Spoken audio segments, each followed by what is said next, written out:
Hay dos temas que tocar de esta conferencia de prensa. El director de selecciones nacionales comentaba 3 cosas.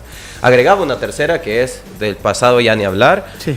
Sinceramente, dentro de eso a mí sí me gustaría tocar el tema de preguntarles, vamos por partes, acerca de si él dio estas palabras, pues hay que tocar esto. Y es el tema de la destitución de Hugo Pérez. La decisión estaba tomada. La decisión estaba tomada antes de estos, mucho antes, dijo él, de estos 2 partidos de Liga de Naciones, el partido de Guatemala y el partido de Trinidad y Tobago. ¿Y qué si ganábamos, Lisandro? No, es que mira, es que eso es lo que la mayoría del aficionado, no de aficionados, pero a veces también de muchos comunicadores no entienden. Aquí ya no se trataba del resultado en sí, sino que del manejo de todo el proyecto de Hugo Pérez y lo que algunos sí veíamos que era un proyecto desgastado. Entonces ya no depende si ganas un partido o no, es todo el entorno que tú generaste. Sí, claro, él con su cultura, su educación y todo eso es capaz de ver esas cosas. Entonces, yo creo que desde que se dio cuenta que se rompió aquel microciclo, que no comunicaron que no se iba a llevar a cabo y vino el reclamo de la primera división porque les exigen orden, pues ese fue un desorden de parte de ellos. Yo creo que por ahí más o menos pudo haber sido el punto sí, donde él dijo, no, esto es la verdad, va por mal camino, porque si tenés ya con pruebas y con hechos de que ya la primera división también, aquí hay que tomar una decisión. Porque antes pudo haber sido chambre para sí, él, pero ahí ya no. Y después lo otro es que no dice dónde está, simplemente no se llevó a cabo el microciclo. Aquí medio en broma, Héctor Salazar ofreció $100 a quien diera razón de dónde andaba. Y cuando viene, lo primero que dice es que no va a hablar con la prensa, que va a hablar en la cancha. Es que ahí tiene que hablar un técnico siempre. Y entonces, pero vas a Guatemala y perdiste si nosotros hicimos Monfort que no habló en la cancha, que habló un dialecto que nadie entendía, lo que haya sido.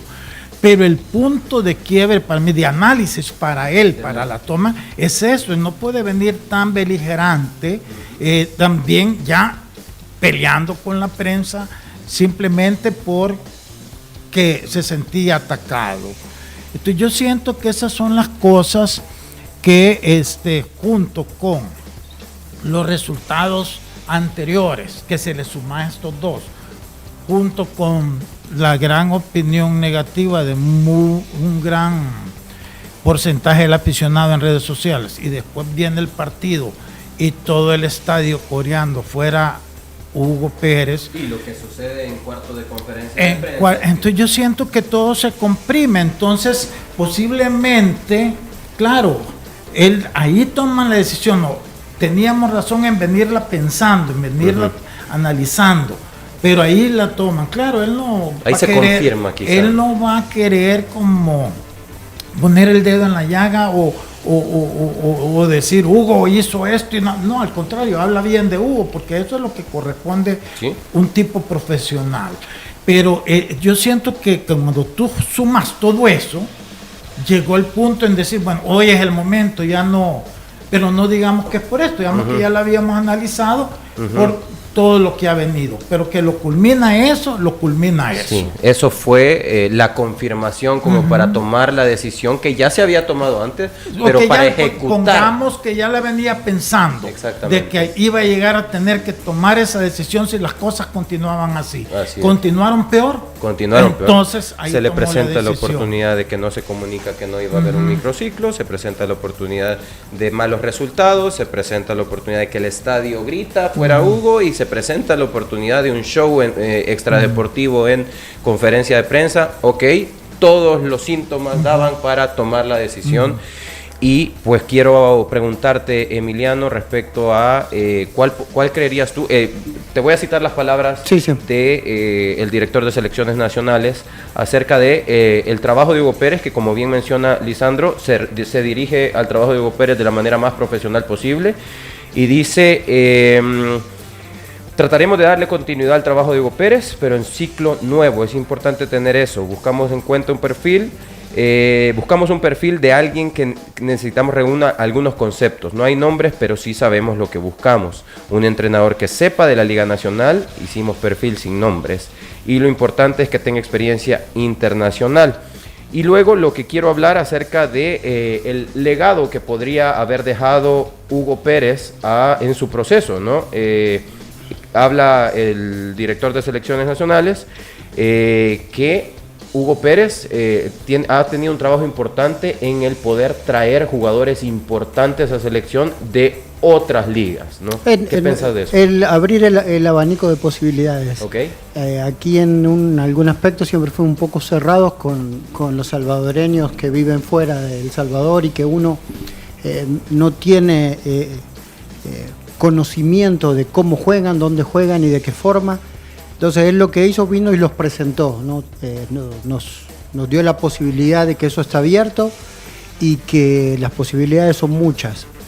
¿Qué genera esto? Primero, encontrar jugadores que vienen formados en otras ligas, y segundo, también es un llamado de atención al jugador nacional para que se den cuenta de que hay que trabajar mejor, hay que estar más preocupado, hay que ser más profesional.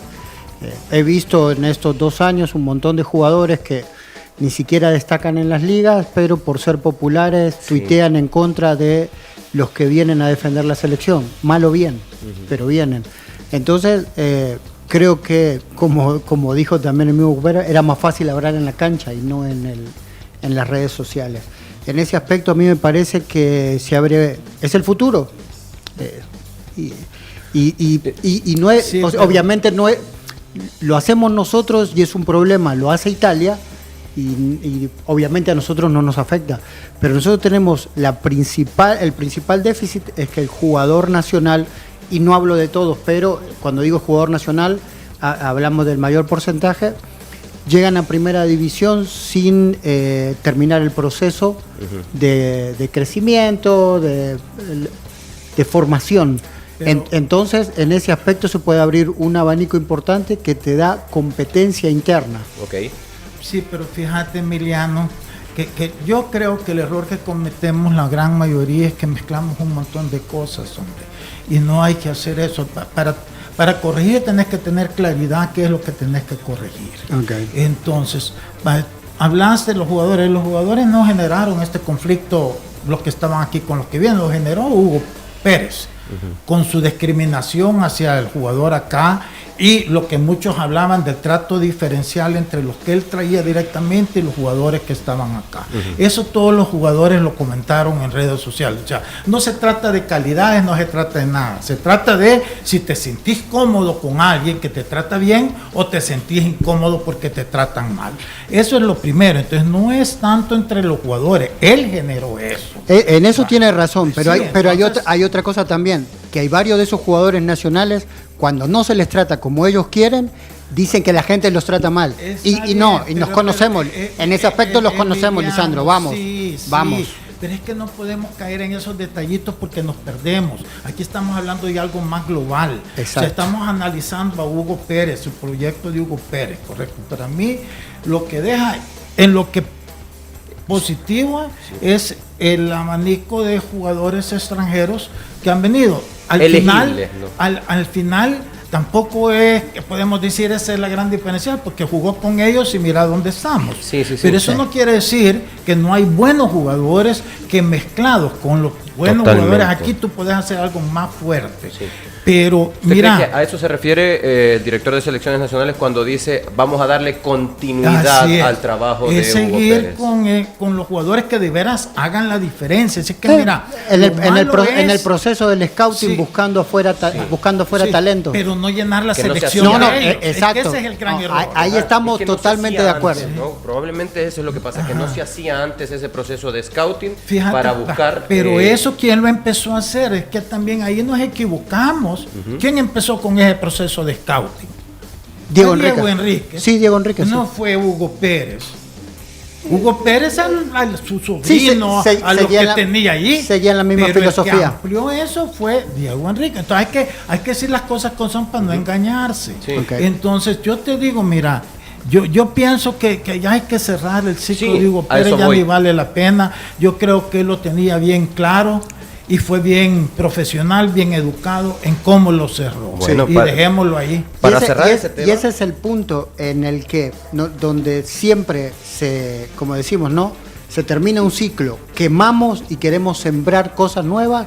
Creo que es maduro, aunque sean de 10.000 cosas, que 2 hayan sido buenas en el proceso anterior, hay que darles continuidad. Y lo importante es interpretar y saber descubrir cuáles fueron las cosas cuáles buenas, fueron, ¿no? exacto. Y creo que con eso deberíamos cerrar el ciclo Hugo Pérez, hacer caso a ese punto número 3 que mencionaba el director de selecciones nacionales, que es del pasado ya no hablar, únicamente de las cosas buenas que se hicieron, y creo que en ese sentido hemos aterrizado como conclusión que hay que dar continuidad a la posibilidad de poder continuar con la elegibilidad, no llenar selección, pero elegibilidad de algunos jugadores que pueden estar en otras ligas importantes. Vamos a ir a un corte comercial y al regresar, pues vamos